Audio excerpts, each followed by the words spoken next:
So guys, video reaction lang tayo dito sa kabaro ni Orly Gutesa. Isa na namang kabaro ni Orly Gutesa ang naglabas ng saloobin, no? Tungkol nga sa ating gobyerno ngayon. At pinaliwanag niya din kung anong klaseng tao si Orly Gutesa at kung ano ang kalagayan ni Orly Gutesa ngayon. So, pakinggan natin mga kababayan. Eto na. Dahil kabaro ko sa Philippine Marines, ang sentro ngayon ng atake, si Master Sergeant Gutesa, na dumalo sa pagdinig. Alam nyo na, hindi ko na babanggitin, nilayo ko ng mga ganyan-ganyan. Ito yung unang pagkakataon na may ganito akong paksa. Alam nyo naman, pakanta-kanta lang ako, yung mga inspirational messages ko. Ayoko sana sa ganito. Pero kahit sa munting pamamaraan lang, matulungan ko siya kung paano magpaliwanag. Yung sinasabi na peke na notaryo doon sa kanyang sinumpaang salaysay. Okay? Unang-una, kapag pumunta kayo doon sa malalaking kampo, halimbawa Camp Aguinaldo, Campo Crame, pati NBI, pati DOJ, doon mismo sa harapan, ang daming nagnonotaryo doon. Ayun. Yung transaksyon mo sa loob, uutusan ka nung concerned office na yan, magpanotaryo ka muna. Ngayon, lalabas ka, ang dami doon, nakahilera, mga pwesto. Pero hindi nyo doon makikita yung mga abogado. Kalimitan, andun lang yung kanilang secretary o staff. Sila na yung pipirma. Pero bakit tinatanggap yun? Kasi walang issue.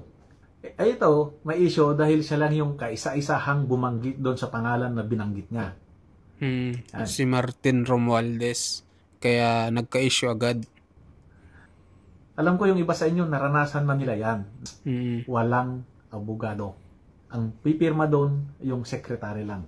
Sa probinsya, kalimitan ang nakikita doon kasi yung mga abogado dahil kukunti lang yung tao eh. Pero sa Metro Manila, sabi ko nga, kalimitan, staff o secretary lang. Marami pang nagsasabi doon, nakakasuhan daw siya. Anong ikakaso nyo doon?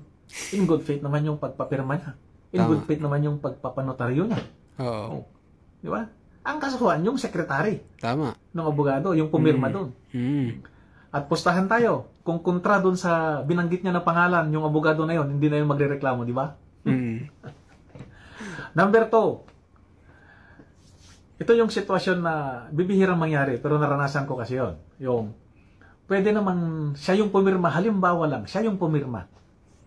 Pero tinakot na siya. Takutin siya. Hindi naman yung takutin na may mangyayari sa iyo pag hindi mo talikuran yung pirma mo. Hindi naman ganoon ang manakot. Alam niyo yung manakot? Kasi sabi ko nga, nasubukan ko na lahat yan.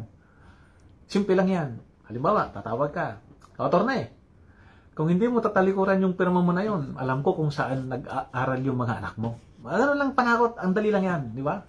Tama. Simple lang. Siyempre si attorney, ano na yan, talagang ang nasilbihan na yung point na yan. I-deny na niya. Pero bibihirang mangyari yun.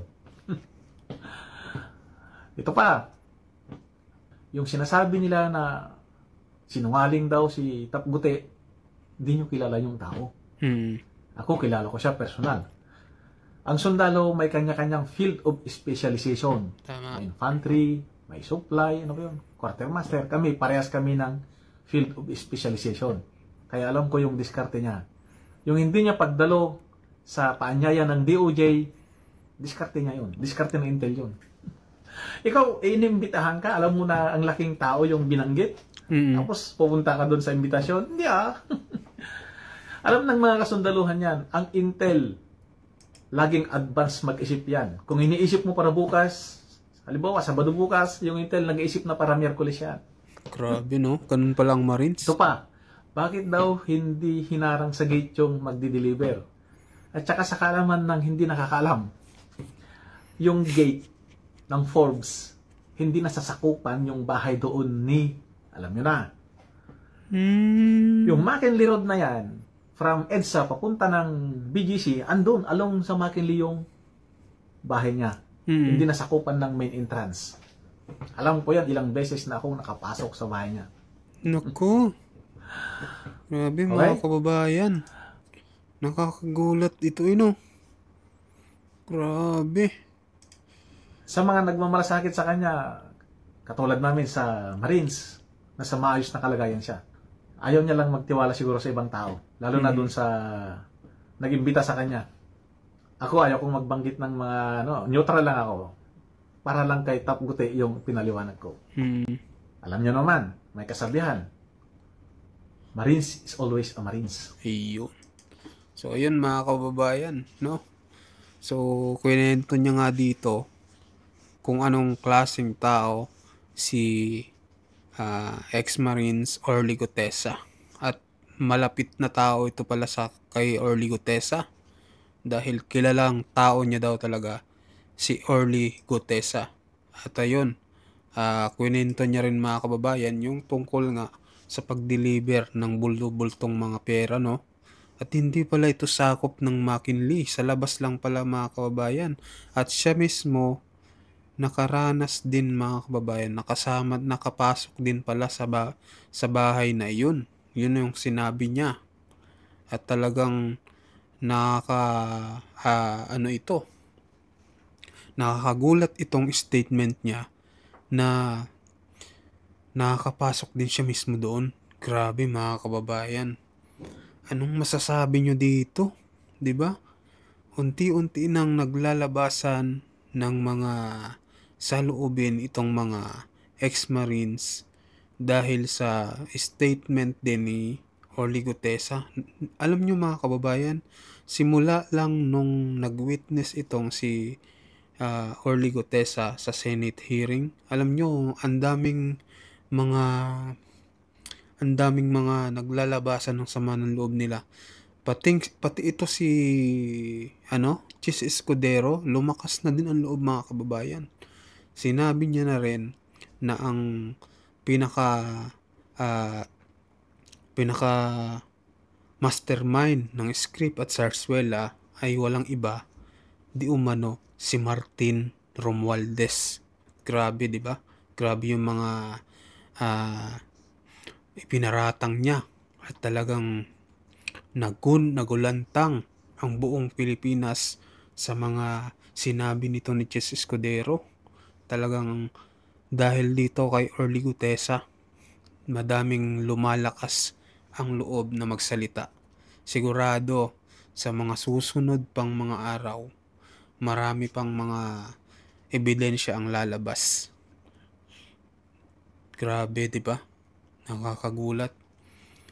Kahit si Senator Marcoleta, talagang sinabi niya, sino ba ang natatakot kay